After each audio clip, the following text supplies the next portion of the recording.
Trees and shrubs in our landscapes, as well as street trees and green spaces, serve many purposes economically, aesthetically, and functionally. Trees add financial value to our properties and communities far beyond the limits of just aesthetic qualities. However, when a tree is damaged or destroyed, it's often necessary to be capable of establishing its true economic value to ensure a fair settlement and compensation for the loss or cost of the replacement or treatment of the damages recovered.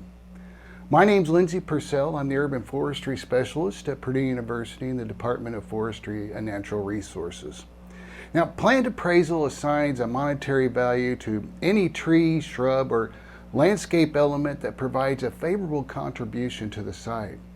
Basically, an appraisal constitutes developing an estimate or opinion of value or cost of a site's landscape elements. Now, in this presentation, we're going to review some of the basic concepts and components of tree appraisal. And primarily, though, we're going to take a look at a few examples of more common appraisal situations. So let's get started. As we get started here, I want to provide some attributions for some of the resources on this presentation. Also, I would like to provide, again, a bit of a disclaimer. This is not meant to be fully inclusive of the very intricate details regarding appraisal. What I'm going to do is provide case studies and examples that focus on the methods and techniques, and more specifically, the process involved.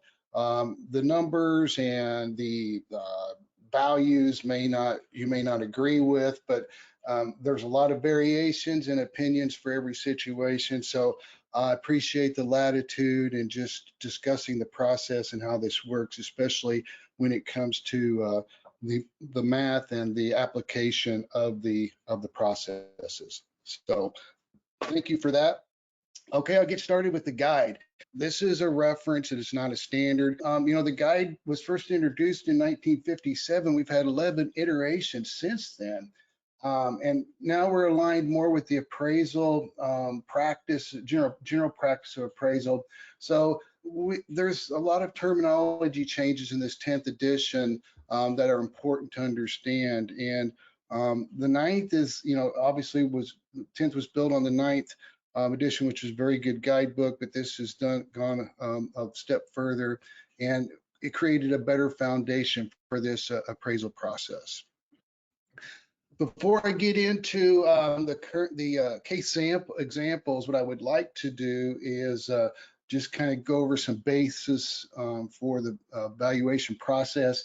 As we know, trees and shrubs serve many purposes, aesthetically, functionally, but from a monetary standpoint, trees add financial value to properties. And so when a tree is damaged or destroyed, we're often called upon to establish some economic value to ensure that our client or the tree owner gets a fair settlement or compensation for that loss, or perhaps the replacement cost, or the cost necessary to repair or treatment of damage. And so it's up to us to kind of give our opinion of that value. And what I'm going to do is discuss some of the common practices and examples before we get into those situations. Now, one of the things also, and I've done actually, oddly enough, several appraisals here in the last few weeks, and almost all of them have been what we call ex post facto. If you see that stump in the upper left corner, that's what I'm appraising sometimes. And those are certainly very challenging situations, and oftentimes provide for additional research and information, but be prepared for those situations. Oftentimes people aren't proactive in getting appraisals to value significant elements in the landscape or their landscape. So oftentimes we have to be prepared for basically any situation. So the first step obviously is determining the purpose of the appraisal. So basically, who is your client and why are they asking for this value or this appraisal?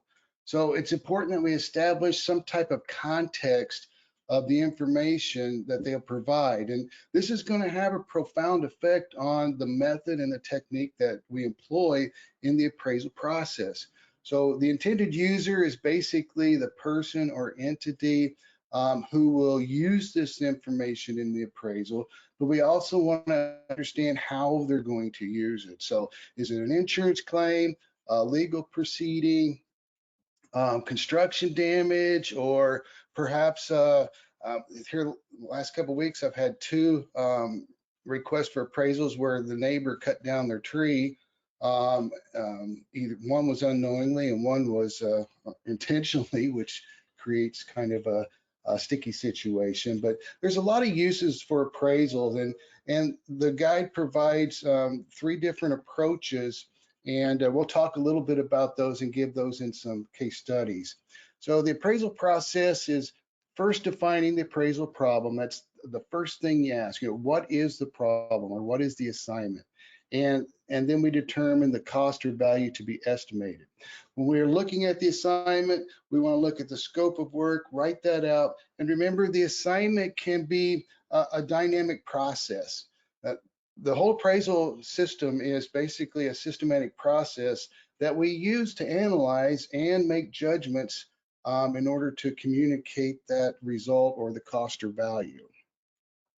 We collect relevant data, and it's important that we do that in a very methodical way, both digitally and with notes, so that we get plenty of images that we can refer back to as we're poring over the information and trying to determine the method and the technique.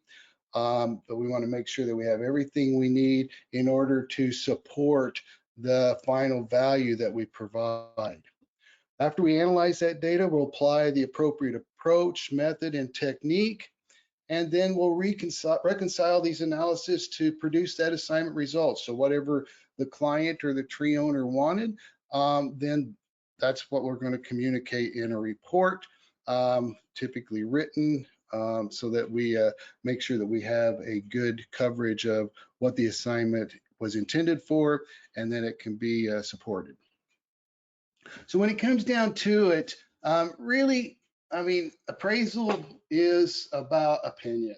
And I know opinion often has kind of a negative connotation to it, but, we are called to basically give our opinion on value based on our experience and knowledge of the processes. And so it's exactly what it is. And oftentimes you'll have tree appraisers or consultants with very different perspectives on value, and even different approaches. So again, it comes down to what is the best for that situation. And it's kind of like an umpire. We just calls them as we sees them, and hopefully, and we've got the documentation, support, and research to prove that that is exactly what that value should be. Now, when we look at the different appraisal approaches, I won't get into all of these. Each of these approaches have distinctly different focuses for or based on desired values. The most common valuation, I would say, is going to be the cost approach, but there are three primary techniques within that cost approach, and we'll discuss those a little bit: direct cost, extrapolated cost, and the trunk formula technique. There's also income approach used with income producing plants or properties like a nursery or orchard. Sales comparison is sometimes used to determine real estate values and similar situations. But by and large, most of the tree appraisals are going to be based on the cost. And that's what we're going to discuss with our particular case studies. Whenever we come up with our final appraisal, I like to run my appraisal value through what I call the triad test. The appraisal product should be reasonable, it should be defensible, and it should be consistent with current practice and best management practices. And that's often, if it can pass those three different parts of the triad, then you should feel pretty good about the value that you have. When we talk about defensible, we're talking about can you defend or support your value? Is it reasonable for the situation? And again, consistent for the practice. So just an example of what might be considered unreasonable is putting the triad to task right here. So this was a lady who called regarding this beautiful sugar maple in front of her house. There were going to be some road enhancements here, and she was informed the root system would be completely destroyed, and so the tree would be destroyed as a result. It's a 24-inch sugar maple in absolutely excellent condition. I mean, the depreciation was minimal. Great location, good distance from the home, no known functional limitations until now or external limitations. So basically what it came down to was I valued this tree at $9,800. Now that might sound reasonable and it could be defensible, but whenever I looked at the property values, and this home last sold for $30,000. Now, research indicates that property values can be enhanced with trees and landscapes between 5 and maybe 20%. So when we look at the value of a tree that's 30% of, or excuse me, 10% of the entire value, or a third of it, that might, excuse me, a third of it, that might be a little unreasonable to expect, this kind of compensation when it exceeds the established values that much. So again, we got to look at it with common sense and being pragmatic about it when we put these values to work. So reasonable, again, is an interpretation. It doesn't necessarily mean it's low. It doesn't necessarily mean it's average. And it doesn't mean that it will not be controversial, because I found in working with arborists that oftentimes and homeowners and tree owners that values are often controversial because people set the value, not the market, and so it's a matter of again justifying or defending your position and being applying your appraisal to the logical facts that relate to that tree. And again, just being pragmatic about the situation and being able to communicate that. Okay, so let's take a look. What I want to do is take a look at some of the different types of techniques involved with the cost approach. First and probably the most popular is the trunk formula, which, as we remember, we've heard of the trunk formula method with the 9th edition. It's now the trunk formula technique. The condition rating remains the same as far as health and structure and things like that, but the species and location ratings have been eliminated and replaced by functional and external limitations. So the trunk formula is basically used to estimate the value of a tree that's too large to be replaced by available nursery stock. So we determine the appraised value by calculating the tree's basic value and adjusting it for what we call being less than ideal or depreciation factors. So the underlying inference here is that the value is, or the cost to acquire the large plant is directly proportional to the unit cost of the nursery plant, or what we call the largest commonly available transplantable tree. And this becomes a little more realistic when we apply it to the formula. But oftentimes that we get an unrealistic value in comparison to the value of the property, as I provided in that example earlier. So again, I may do 2 or 3 different types of techniques in order to come up with that value, which is reasonable and defensible. Okay, let's start off here with the office ash. This was an ash tree that was going to be damaged and removed due to office enhancements. And it's white ash, 23-inch DBH, height's 25 feet, crown's 45 feet. And again, the tree's going to be removed due to some office renovations.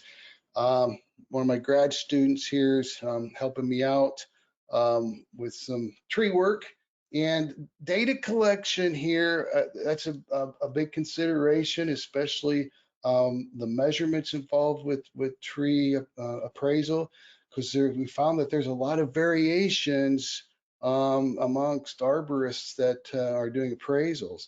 And so this one especially was a challenge because it's got a multiple leader and several bifurcations in the stem right at about the 4-foot level. And as you know, DBH is diameter at standard height or breast height. And so we ran into a challenge there already as far as what to do with the measurements. Now, with this particular situation, I opted to go with a measurement at 3.5 feet, which came out to 23 inches in diameter. If I would have measured the individual stems or the multiple leaders, I would have come up with 56 inches. And that would have, I felt, unfairly skewed the results of the appraisal. So I went with what I thought was more reasonable and more defensible in this situation. There was a lot of compaction, as you can see there, due to foot traffic. A lot of people congregate under that tree as far as office folks. It's a very good shade tree there and hang out. It was in good condition. It had been treated for EAB, minimal damage there. But again, it had kind of this funky forms you might be able to see there, and shape, and also the size was shorter or more or less typical, I guess, than what you would normally see. So, all right, we'll go through the calculations, and yeah, you could spend a lot of time on each one of these, but in the interest of our time, we won't be able to. But we'll kind of go through what it looks like here. I'm sure you'll be able to see it later on in the archives. But basically, what we're doing is just doing the math. And the beautiful thing about these forms is they guide you very well into your what calculations you need to make and apply to get your final value. So, of course, important data collection is a DBH, so that we can create our cross-sectional area, and that's basically our diameter squared times 0.7854, and that gives us 415 square inches for our cross section. Condition rating, again, these are very subjective based on the appraiser, but those percentages will play a great role in what your values are going to be. So again, those are where the depreciation is what really brings the basic values, basic functional values down, because again, you're depreciating for being less than ideal. And they can be contradictive, as you see here. So the condition rating I put at 75 because it was very good, but I did give it some consideration again for that weak form and typically shorter than normal. It was close to the sidewalk in the building, which I gave some demerits for, but external limitations, the AB pressure, I knocked down to 20%, and primarily because what if it wasn't going to be continued to be treated, or perhaps their building enhancements won't happen for 2 or 3 years, and can we rely on the treatment to continue? So I did ding it for that. Again, that could be adjusted based on your conversation with the tree owner and other contingencies. As far as the functional replacement tree, that was obviously not going to happen, since it's going to be an office enhancement that may take up that space. So those are to be determined. But I put in the size of the tree because that is what in Indiana, the largest commercially available tree is 3.5-inch caliper, and the cross-sectional area of that is 9.6. We would not use that in this particular calculations due to the application of just basically appraising the value of the tree. So in our calculations for our values, I'd use see, you can use line 8, which is the cost of the tree divided by the cross-sectional area, but I opted not to go that way. I opted to use the RPAC number. And in Indiana, that's $37.67 per square inch of cross section. So I'm using that in the calculations. I take that times the square inches in line 2, which is 415. Whoops. And I get a basic functional value of $15,633. Now, this is, again, prior to any type of depreciation.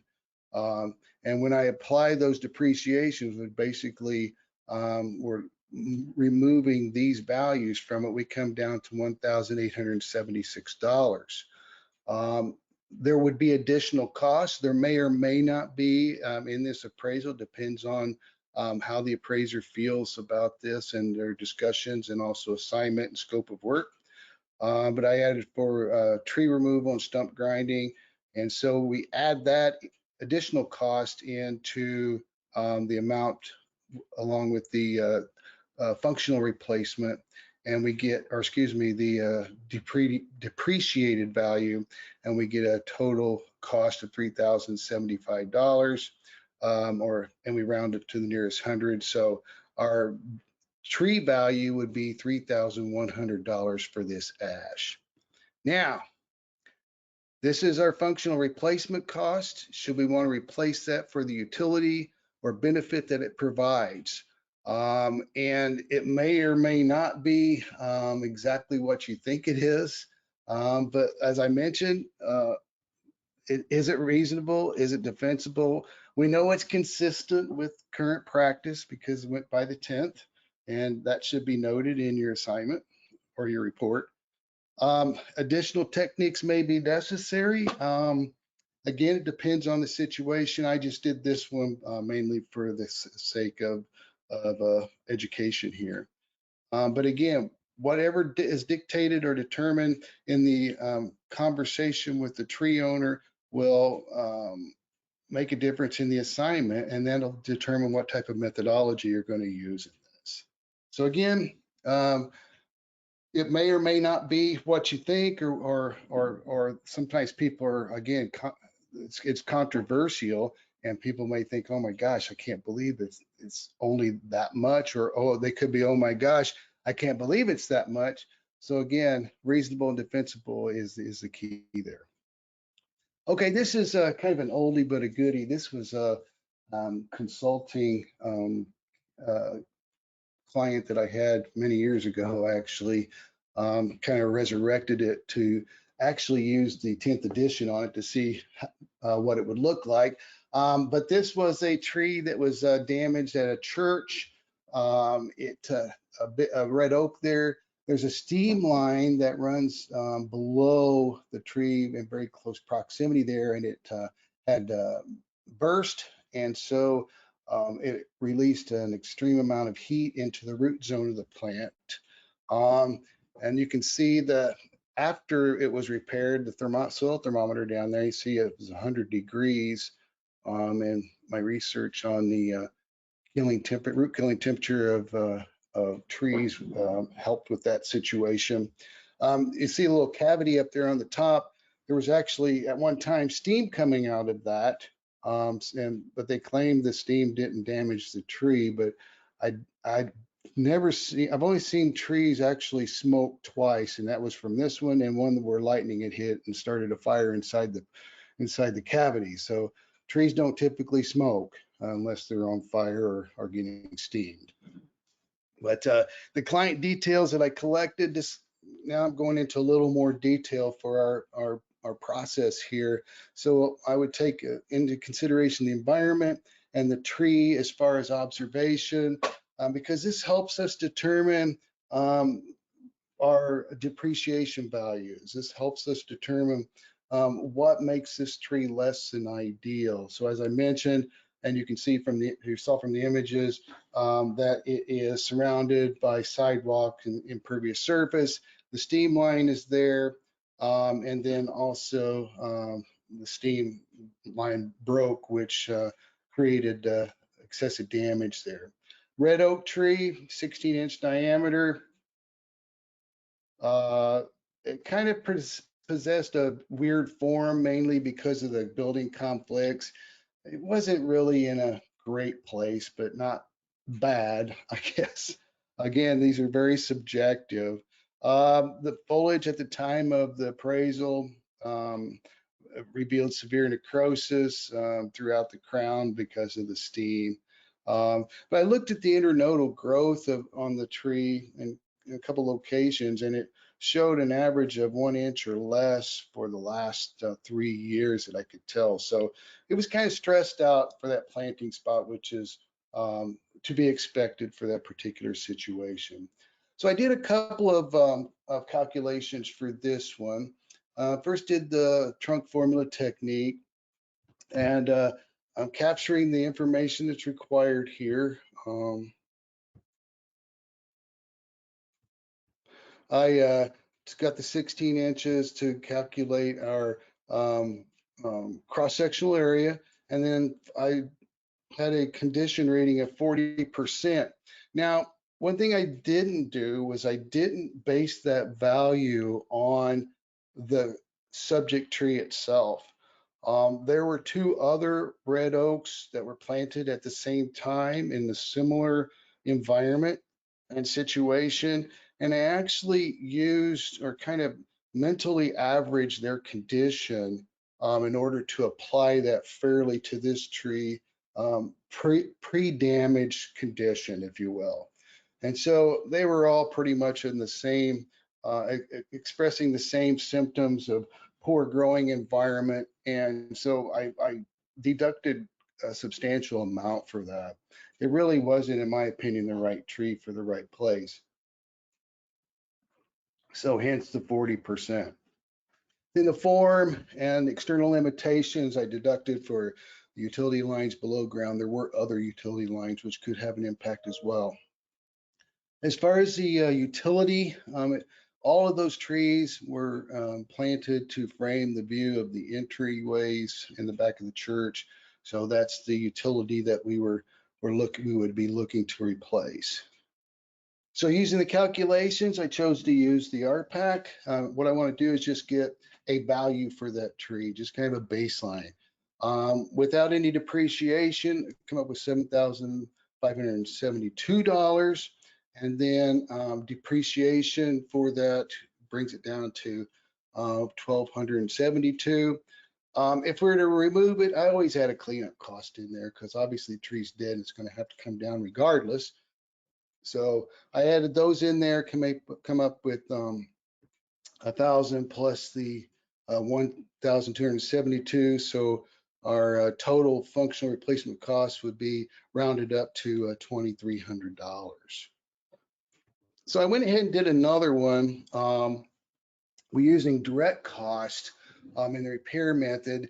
So what I want to do here is, all right, if you guys are going to plant a new tree, what would the value be if you were looking at direct costs? Now, for direct costs, again, we're trying to determine the all of the actual and estimated costs with the repair or reproduction or a functional replacement. Now, I think by and large, this is the preferred method, or excuse me, preferred technique whenever the plant being appraised is commonly available. So this is the cost estimate in more realistic terms to replace the tree. So I used the same calculations on all this, obviously, but I added in some additional information here regarding the purchase price. Again, these are just kind of good guesses onto what it would be. But we would depreciate this price to get our depreciated purchase price. So with these depreciations, we get $50. And then we add in the installation costs, site preparation, aftercare, which is like watering, plant health care monitoring, things like that. And we get a total of $1,050 for the replacement tree. Okay, then we add in the tree removal and the stump grinding. And then once the stump grinding is taken away, then I calculate some extra money in there for adding some soil and perhaps mulch and seeding if necessary. So that came up to $1,300. Then you had $1,050, so that came out to $2,350 is what might be the direct cost of actually replacing that tree. So when you compare those, not a lot of difference there. That might be the case in many situations, or sometimes trunk formula can reveal extremely high values. But again, what is the application? What is the intended use or the assignment? And that will make the difference in what type of methodology you apply there. So we'll move on to the last one here, and this is a Quercus rubra red oak that was damaged. I actually talked about this a little bit in the previous presentation. This is the entryway to this home, 26-inch red oak in good condition, which exhibited very few problems. I used the 3 different techniques in this one. Actually used started out with the functional replacement method using the trunk formula technique, and I actually used the functional replacement tree in the calculations for this one. So I took the trunk diameter and determined my square inches, and I 70%, 60 and 70 respectively for the limitations.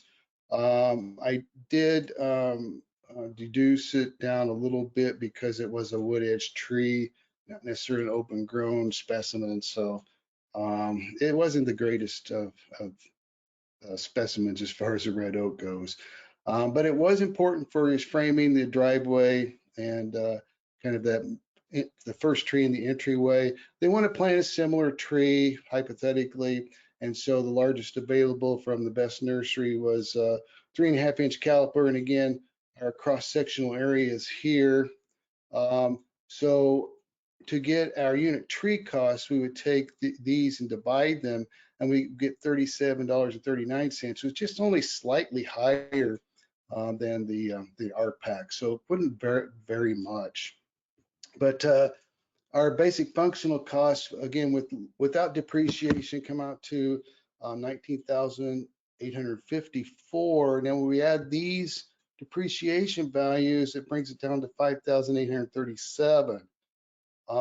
Tree removal, stump grinding, and seeding, added those additional costs in there, installation and warranty, and also supplemental watering and PHC for 1 year. So those additional costs ended up to be 2,938, along with the, if we add the functional replacement cost and the additional cost, we get 8,775, so 8,800 for this particular situation. Now, depending upon the application, for like trunk formula, they want the wholesale price in some situations. Now, in others, the actual purchase price may be necessary in order to get the proper basic functional replacement costs. So I went ahead and did another one with the direct cost, same data. Purchase price of the tree is $749. Use that to depreciate consistent with the condition, functional limitations, and external limitations to get a depreciated value or cost of $220 and some change. Installation cost, site prep was included in that. Aftercare, $300 again. Again, these are guesstimations and that are somewhat realistic in order to get a reasonable value there. if you were doing this for real, you would do some research and determine what costs are in that area, or if it's a very significant situation where you got a rare tree that and the client wants to go after a larger size, then you may have a whole different scenario there. So added a tree removal, stump removal, and seeding. So when I added those costs in together with the subtotal, I get a direct cost value of $3,699, or I would round that up to $3,700. Now, the last one is one that is sometimes used. This is called the cost compounding technique. And this one is used to help estimate the time required for the new tree to get to the equivalent size of the one that was damaged, or perhaps how much time it accounts for how much time is necessary to get the same utility or benefit as a tree that was damaged or the subject tree. So, and then it compounds the installed cost with that time using the appropriate compounding factor or interest rate. And so what we're doing is looking at what we basically call years to parity, or what was used in the past. And so this takes a little bit of research and some knowledge ahead of time to make sure that you get these calculations correct. But I use, again, the same situations here.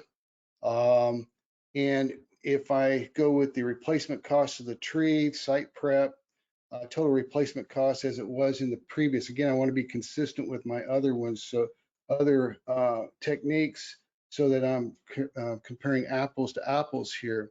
Now, I figured, just out of a guess, it would take 40 years for that 3.5-inch red oak to get to a functional size that created the same benefits as it did before. I might be way off there. I didn't really, think about I would research comparable trees and try to figure out or extrapolate the time value there, and also how long it takes trees to get that size in that particular environment, soil conditions, and so forth. Be a little more diligent in creating that, because again, this is going to make that 40 is going to make a difference in our calculations. So we want to make sure that we can defend that and make sure it's reasonable, just as any part of these numbers in this particular form. So I use the average prime lending rate, which is 4.75, and so I take the compounded, or to get the compounded cost, it's basically the cost of the replacement tree times the prime lending rate to the 40th power to get this particular figure, $3,008. So that's basically the value of that money or that capital over a period of time of 40 years at 4.75%, which will give you a compounding factor that, say you invested that money, this was what you would get. So we add the cleanup cost there. So I got a total of $5,108, or $5,100. So we look at those comparisons and we see that they're, again, I kind of massage the numbers to make them a little more disparate. But I think they're all reasonable and defensible. The trunk formula technique gave us $8,800, direct cost $3,700, and then the cost compounding was $5,100. So again, you got to ask those questions. Is it reasonable? Is it defensible? And was it applicable to the situation? And again, what's the intended use or assignment? So you could do all three of these for virtually every tree and come up with different numbers. But again, when you look at it, think about the situation, think about the client. Also, is there going to be litigation involved or small claims? All of those things are an important part of that consideration. So, it's all about the money in the end, and that may be very well the scope of the assignments. So, if it's a significant element in the landscape, like a focal point tree, to be able to replicate it, it might be best to use this method. Or it might be best to use the direct cost technique. I've talked to other consulting arborists where they've trucked in 14-inch trees at cost of tens of thousands of dollars. But again, if you can defend the situation, then that it's certainly feasible in rare cases. But historical high value plants and landscapes, you're going to have to determine which one is the best application for that situation. Now, functional replacement wouldn't work in a lot of these situations because we have to establish that monetary context. And if you're using cost comparison, or excuse me, cost compounding technique, I would advise working with an accountant or a CPA to determine that the logic, make sure it's correct. It's a methodology that requires a verification. So I think it's due diligence for the appraiser. I'm not an accountant, I'm a tree guy. And, I always have my wife check my math. And in this situation, I always have an accountant check the logic behind this cost compounding. So it's good CYA. So again, it could be that it could be an assignment where the client is made whole with a significant loss with a large sum of money, or a replacement, or to move a large special tree. But again, we're talking about loss of income for a specific property. And oftentimes we need to look at some legal and financial guidance there, and that's all part of that process as well. So I guess that's kind of the run through of the various techniques. And gosh, just on this slide alone, we collectively as a group or several consulting arborists could spend a whole day talking about this, and defending what they feel like is their position. But that's the fun of it, is trying to come up with it. And also, if you happen to be the subject matter expert or expert witness in court, then that really puts you to the test, and it's a good experience to make sure that you are looking at things appropriately and calibrated according to the assignment and what the client's needs are. So just kind of final thoughts here again. Remember that appraisal is a final value. And again, can't say that enough. It's got to be reasonable and defensible. Appraisal professionals are voluntary subjects to their respective codes, ethics, process, and scope. And if there's a conflict of interest, then that may be called to light, and it may play a major role in your assignment and the fact whether or not you're even qualified to do that appraisal. So appraisers and any consulting arborist should maintain errors and omissions and liability insurance coverage, just to make sure that you're protected. And then again, make sure you can report an opinion of value that is qualified, consistent with current practice and research, no conflicts of interest. You're qualified to do it from a educational and experience standpoint, and that because if you're called into court or if it's litigated, then certainly those are all going to come into question. It could be argued that nearly every tree and landscape plant provides some value, and tree owners and managers need to have an understanding of their monetary values and worth in the event of a loss or damage. Tree appraisal is a professional service provided by consulting arborists. An appraiser may assume the role of arbitrator, of mediator, consulting expert, or expert witness. Also, in many situations, an appraisal might be disputed in a lawsuit. So when an expert opinion is necessary as for an insurance or legal claim, it's highly recommended that the affected party, such as a tree owner or manager, consult with a professional arborist trained in current appraisal methodology. Thank you.